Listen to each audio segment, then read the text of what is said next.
Existe uma pergunta que a maioria dos cristãos nunca fez, mas que vai mudar tudo o que você acredita sobre a eternidade. Não é sobre o inferno, não é sobre se você vai ser salvo, é sobre o que acontece depois. O que você vai encontrar do outro lado? Muitos cristãos cresceram acreditando nisso, que no céu todos serão iguais, que basta ser salvo e tudo o mais não importa. Mas a Bíblia guarda um segredo que poucos se dispõem a ouvir. Muitos pensam que todos receberão o mesmo no céu, mas a Bíblia diz algo completamente diferente. Existe uma diferença entre ser salvo e ser recompensado, entre entrar no reino e reinar dentro dele. A palavra grega é mistos. Ela aparece mais de 29 vezes no Novo Testamento e significa recompensa, pagamento, galardão. Não é uma promessa vaga, é uma transação real entre o servo fiel e o Senhor que o observa. Jesus não falou de galardão uma vez, ele repetiu essa promessa em momentos decisivos, no Sermão do Monte, diante dos seus discípulos, diante das multidões que o seguiam, ele disse: "Grande é o vosso galardão nos céus." Não foi metáfora, foi promessa. Nesse vídeo, você vai descobrir o que é o galardão, quem realmente o recebe e o que pode fazer você perdê-lo para sempre. Se você é cristão, o que vem a seguir pode mudar a forma como você vive sua fé. Antes de tudo, é preciso entender uma distinção fundamental. Salvação é graça, não é conquistada, não é merecida.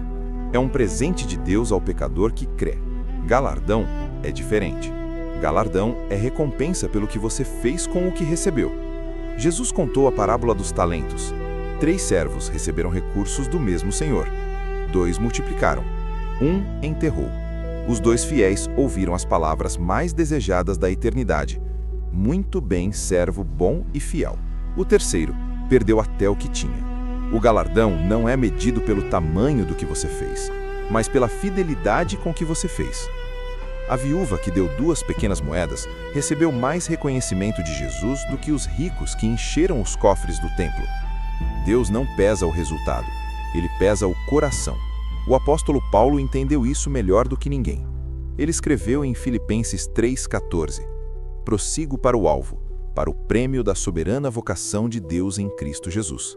Paulo não estava falando de salvação, ele já era salvo. Ele estava correndo por algo além da entrada. Ele estava correndo pelo prêmio. Antes de continuar, quero te fazer uma pergunta. Se você soubesse que cada escolha que faz hoje, cada ato de obediência, cada sacrifício em nome de Cristo seria pesado e recompensado na eternidade, você viveria diferente? Deixa nos comentários, sim ou não. Existe um momento que todo cristão vai enfrentar. Não o juízo final dos ímpios, não o grande trono branco, mas o tribunal de Cristo, em grego, o bema. Uma plataforma de julgamento, onde não se decide o destino eterno, mas onde se revela o que cada vida valeu. Paulo escreveu em 1 Coríntios 3,10: "Porque todos nós devemos comparecer ante o tribunal de Cristo, para que cada um receba o que fez por meio do corpo, segundo o que praticou, seja bem, seja mal." Esse momento não é sobre condenação, é sobre prestação de contas. É o momento em que a vida de cada crente será aberta e examinada. Paulo usou uma imagem poderosa em 1 Coríntios 3. Ele disse que a obra de cada um será testada pelo fogo. Algumas obras são de ouro, prata, pedras preciosas. Outras são de madeira, feno, palha. O fogo não destrói o servo, mas consome tudo o que foi construído sem propósito eterno. E o que sobrar será o seu galardão. Paulo completa o pensamento com uma frase perturbadora: "Se a obra de alguém se queimar, sofrerá perda, mas ele será salvo, mas ainda como pelo fogo." Isso significa que existe um cristão que chega à eternidade de mãos vazias, salvo, mas sem nada para oferecer. Isso levanta uma pergunta que poucos cristãos querem fazer. O que exatamente eu estou construindo? Minha vida de fé é ouro ou palha? Minhas escolhas diárias apontam para a eternidade ou apenas para o conforto do momento? Essa pergunta não pode ser ignorada. Então, quem realmente recebe o galardão? A resposta da Bíblia é clara e exigente. Não é apenas quem crê. É quem crê e obedece. É quem sofre por Cristo sem abandonar a fé. É quem serve sem buscar reconhecimento humano. É quem perdoa quando seria mais fácil guardar mágoa. É quem persevera quando tudo convida à desistência. Jesus disse em Mateus 5, 11 e 12: Bem-aventurados sois quando vos injuriarem e disserem todo o mal contra vós por minha causa. Regozijai-vos e exultai, porque é grande o vosso galardão nos céus. O sofrimento por Cristo não é apenas suportado, é registrado e será recompensado. A Bíblia fala de pelo menos 5 coroas específicas que serão distribuídas no tribunal de Cristo. Não são símbolos genéricos. Cada uma representa um tipo de fidelidade, um tipo de vida, um tipo de escolha que foi feita aqui e que terá peso lá. A primeira é a coroa da vida.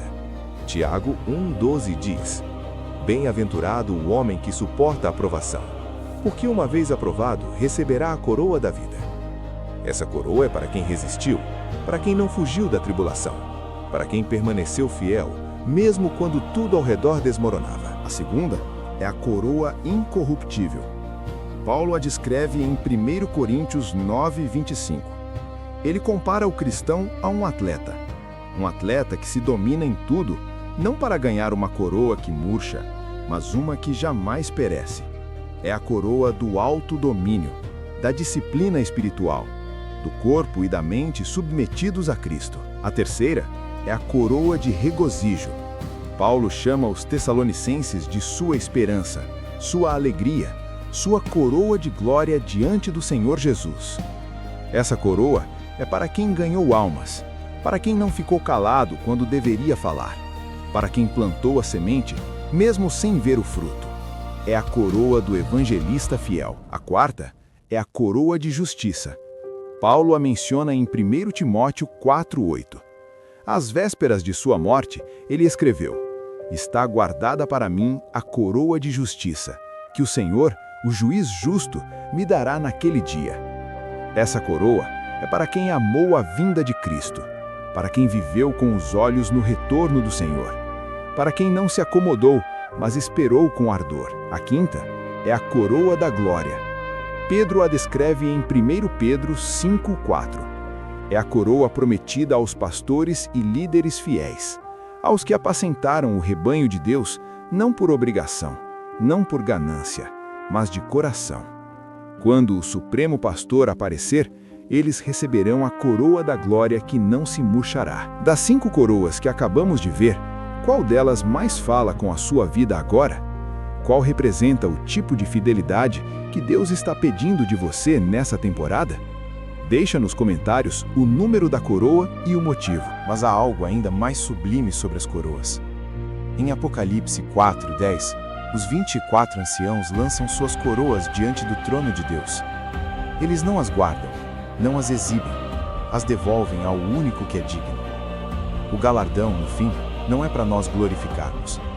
É para que tenhamos algo para oferecer a Ele. Agora chegamos à parte que mais incomoda. É possível perder o galardão? A resposta da Bíblia é sim. João escreveu em 2 João 1:8: Olhai por vós mesmos, para que não percais o que temos ganho, mas recebais o pleno galardão. A palavra pleno implica que existe um galardão parcial e um galardão perdido. O que faz um cristão perder seu galardão? A Bíblia aponta caminhos claros. Obras feitas para ser visto pelos homens e não por Deus. Serviço motivado por vaidade e não por amor. Abandono da fidelidade no momento da provação. Desvio da sã doutrina.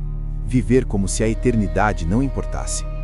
Cada um desses caminhos tem um custo que só será visto lá. Jesus identificou o maior inimigo do galardão. E ele não é o pecado óbvio. É a religiosidade vazia. Em Mateus 6, ele alertou 3 vezes seguidas: Quando deres esmola, não toques trombeta. Quando orares, não faças como os hipócritas. Quando jejuares, não mostres ao mundo. E então disse a sentença: Eles já têm o seu galardão. Essa frase de Jesus é uma das mais assustadoras do Evangelho. Eles já têm o seu galardão. O elogio dos homens foi a moeda de troca. O aplauso humano foi aceito no lugar da recompensa eterna. Trocaram ouro por palha, trocaram o eterno pelo momentâneo. E quando chegarem diante do tribunal, o cofre estará vazio. O galardão não é apenas uma coroa simbólica. A Bíblia fala de algo muito mais concreto: autoridade no reino de Deus. Em Lucas 19, Jesus conta a parábola das minas. O servo fiel sobre 10 minas recebe autoridade sobre 10 cidades. O servo fiel sobre 5 recebe autoridade sobre 5. A fidelidade aqui determina a posição lá. Paulo confirma em 2 Timóteo 2,12: se suportarmos, também reinaremos com ele. E Apocalipse 26 fala dos que reinarão com Cristo por 1000 anos. Isso não é linguagem poética, é linguagem de governo, de função, de posição conquistada pela fidelidade terrena. O que você faz hoje está definindo onde você estará na eternidade. Quero pausar aqui por um momento, não para te condenar, mas para te convidar a uma pergunta honesta. Se o tribunal de Cristo fosse hoje, o que a sua vida estaria apresentando? Não precisa responder para mim, mas precisa responder a si mesmo. Um dos princípios mais profundos sobre o galardão é que Deus não apenas vê o que você faz, Ele vê por que você faz.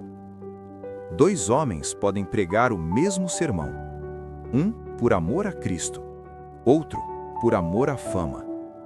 O resultado externo é idêntico, o galardão é completamente diferente. Deus pesa a intenção.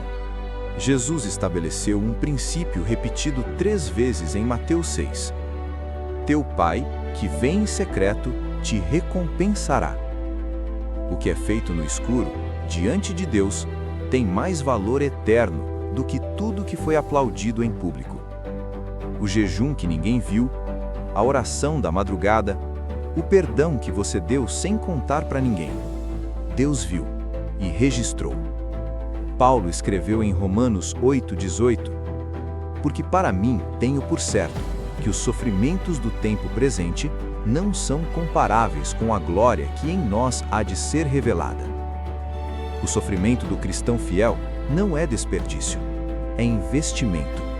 Cada lágrima derramada por Cristo está sendo contada. Em 2 Coríntios 4,17, Paulo usa uma expressão extraordinária. Ele chama o sofrimento de peso eterno de glória. A mesma palavra usada para peso em hebraico é kavod, que também significa glória. Paulo estava dizendo que o sofrimento presente tem um peso de glória proporcional. Quanto maior a tribulação suportada com fé, maior o peso de glória que espera do outro lado.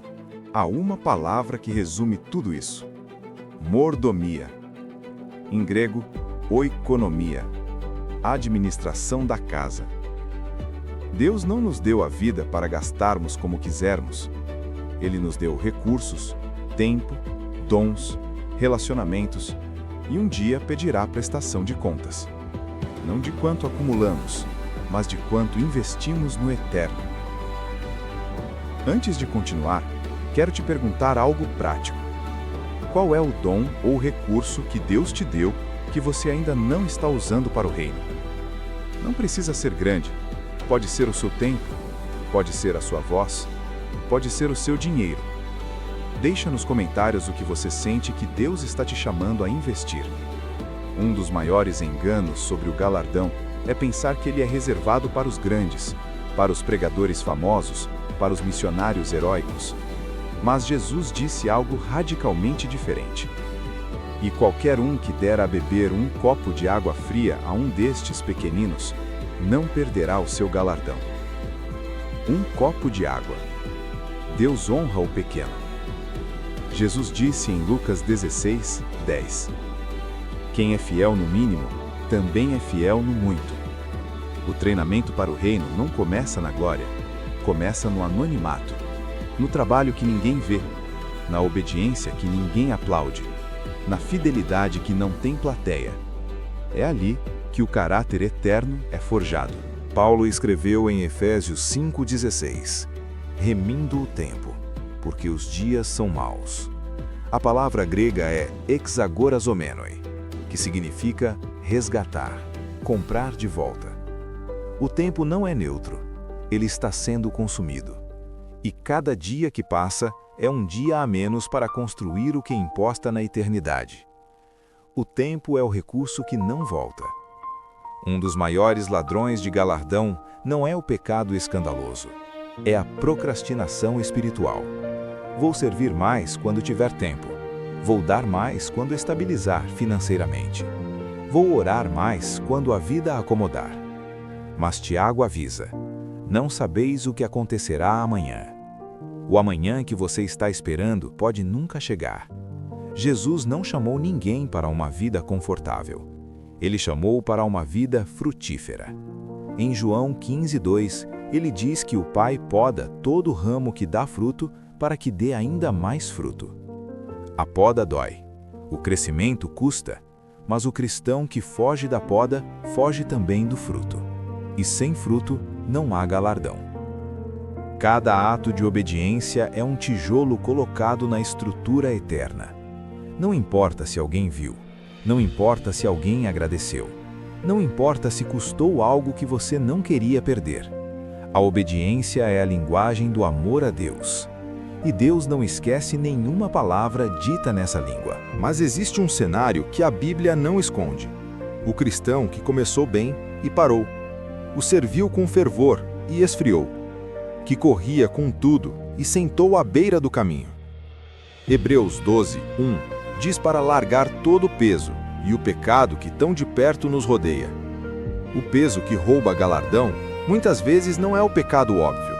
É o cansaço que faz você parar. Mas aqui, a mensagem não termina em condenação. Porque o mesmo Deus que exige fidelidade é o Deus que restaura o cansado. Isaías 40:31 promete: os que esperam no Senhor renovarão as suas forças. Se você parou, pode recomeçar. Se você esfriou, pode ser reacendido. O tribunal de Cristo ainda não aconteceu. Ainda há tempo. Se esse vídeo chegou até você hoje, não foi por acidente. Talvez Deus esteja usando essa mensagem para te lembrar do que ainda é possível, do galardão que ainda pode ser conquistado, da corrida que ainda não terminou. Se você quer recomeçar hoje, escreve nos comentários: estou de volta. Essa declaração tem poder. Como é a vida de alguém que vive orientado pelo galardão? Não é uma vida perfeita. É uma vida intencional. É alguém que acorda sabendo que cada hora tem peso eterno, que serve sem precisar de aplausos, que perdoa porque entende que o tribunal está por vir, que sofre sem desesperar, porque sabe que o sofrimento está sendo pesado em ouro. Paulo revela o segredo de quem persevera. Em 2 Coríntios 4:18, ele escreve: não atentando nós para as coisas que se veem, mas para as que não se veem, porque as que se veem são temporais, e as que não se veem são eternas. O segredo não é ignorar o presente, é enxergar além dele, é ter os olhos treinados para o invisível. Hebreus 11:26 descreve a escolha de Moisés com uma expressão surpreendente. Ele preferiu os vitupérios de Cristo às riquezas do Egito. Por quê? Porque tinha os olhos fitos na recompensa. Moisés abriu mão do palácio, da realeza, do conforto, não por masoquismo, mas porque calculou e viu que o galardão de Deus valia mais. Existe uma contabilidade que nenhum olho humano pode ver. Cada oração respondida ou não, registrada. Cada sermão pregado com o coração, registrado. Cada centavo dado com sacrifício, registrado. Cada momento de silêncio diante da injustiça, registrado. O céu não tem amnésia. O Deus que conta os cabelos da sua cabeça, conta também os seus atos de fidelidade. Você pode estar pensando: minha vida é pequena demais para importar. Mas a Bíblia diz o contrário. Uma vida fiel pode alcançar gerações. A Vede, uma avó, pode ser o galardão que chega até seus netos. A obediência de um pai pode plantar sementes que florescem em seus filhos. Uma vida não é pequena. Uma vida fiel é uma onda que não para. Imagine um momento. Você está diante do tribunal de Cristo. Não há como voltar, não há como revisar o passado, não há como acrescentar ao que foi feito. O fogo passa sobre a obra da sua vida, e o que sobra é o que você levará para a eternidade. Esse momento está vindo para cada um de nós. Então fica a pergunta que esse vídeo inteiro preparou. Não é uma pergunta sobre teologia, é uma pergunta sobre a sua vida. O que você vai fazer com o tempo que ainda tem? Com os dons que Deus colocou em você? Com as oportunidades que ainda estão abertas? A eternidade está sendo construída agora, tijolo por tijolo, escolha por escolha, dia por dia. Você não precisa ser perfeito para conquistar galardão. Precisa ser fiel. Não precisa ser famoso. Precisa ser obediente. Não precisa fazer grandes coisas. Precisa fazer as pequenas coisas com um grande coração. Deus não está procurando heróis, está procurando servos. E os servos fiéis serão honrados para sempre. A Bíblia não é vaga sobre o que espera o servo fiel. Apocalipse 21 descreve uma cidade de glória, onde Deus habita com os seus, onde não há mais lágrimas, não há mais morte, não há mais dor. E nesse lugar, cada um ocupará a posição que a fidelidade construiu. Não por mérito próprio, mas pela graça que capacitou a obediência. Existe uma frase que o servo fiel anseia ouvir acima de qualquer outra. Jesus a pronunciou na parábola dos talentos, e ela ressoa através dos séculos como a promessa mais preciosa da eternidade. Muito bem, servo bom e fiel, entra no gozo do teu Senhor. Essas palavras valem mais do que qualquer aplauso humano. Antes de fechar, é preciso dizer algo fundamental. Tudo que foi dito nesse vídeo não é um chamado ao esforço humano, é um chamado à dependência de Deus. Porque é Ele quem opera em nós o querer e o realizar, segundo a sua boa vontade. O galardão começa com graça, é sustentado por graça e terminará para a glória de Deus. Então deixa eu resumir o que a Bíblia ensina sobre galardão. Salvação é graça, galardão é recompensa. Todo salvo comparecerá ao tribunal de Cristo. As obras serão testadas pelo fogo. O que sobrar será eterno. As coroas existem e representam fidelidades específicas. É possível perder galardão, mas não é tarde enquanto há vida. E a maior recompensa possível é ouvir da boca de Cristo: muito bem, servo bom e fiel. Como você pode começar a construir galardão a partir de hoje? Primeiro, examine sua motivação. Você serve para ser visto ou para agradar a Deus? Essa é a pergunta mais importante, porque Deus não recompensa o ato, Ele recompensa o coração por trás do ato. Peça ao Espírito Santo que purifique suas motivações, que o que você faz seja feito para Ele. Segundo, identifique onde Deus te colocou. Não espere um chamado grandioso para começar a servir. O campo missionário mais próximo é a sua casa, é o seu trabalho, é o seu bairro. É a pessoa ao seu lado que precisa de uma palavra. O galardão não começa no púlpito, começa no cotidiano. Terceiro, persevere quando não houver resultado visível. O galardão não é dado por resultados, é dado por fidelidade. Você pode plantar por anos sem ver fruto. Pode orar por décadas sem ver resposta visível. Pode servir por uma vida inteira sem reconhecimento humano. Mas cada semente plantada em fé germina na eternidade. Nada se perde, absolutamente nada. Antes do fechamento final, quero saber uma coisa. Qual parte desse vídeo mais impactou você? O tribunal de Cristo? As 5 coroas? A possibilidade de perder galardão? Ou a graça que ainda permite recomeçar? Deixa nos comentários. Essa conversa importa. E cada comentário ajuda esse conteúdo a chegar em mais pessoas. Hoje é o único dia que você tem. Não ontem, que já passou. Não amanhã, que ainda não chegou. Hoje. esse momento, essa hora, essa escolha que você vai fazer quando esse vídeo terminar. O galardão é construído em dias como esse, em decisões como essa, em corações dispostos, exatamente como o seu agora. Se você quiser, ore comigo agora. Senhor, eu quero viver para o que é eterno. Purifica minhas motivações. Usa o meu tempo, os meus dons, a minha vida. Que eu possa um dia ouvir da tua boca: muito bem, servo bom e fiel. Não pela minha força, mas pela tua graça. Amém. O galardão não é um conceito distante. É uma realidade que está sendo construída agora, em cada escolha que você faz, em cada ato de obediência, em cada momento de fidelidade no escondido. A eternidade tem memória perfeita, e o Deus que te criou está observando cada passo, com olhos de pai, com coração de quem quer te ver recompensado. Se essa mensagem falou com você, se algo aqui tocou o seu coração, não guarda isso só para você. Compartilha com alguém que precisa ouvir. Segue o canal e deixa o seu like. Isso ajuda essa verdade a chegarem mais longe e permite que mais pessoas conheçam a palavra. Cada vídeo aqui é construído com um propósito: levar luz a quem está buscando. Até o próximo encontro. Viva para o eterno.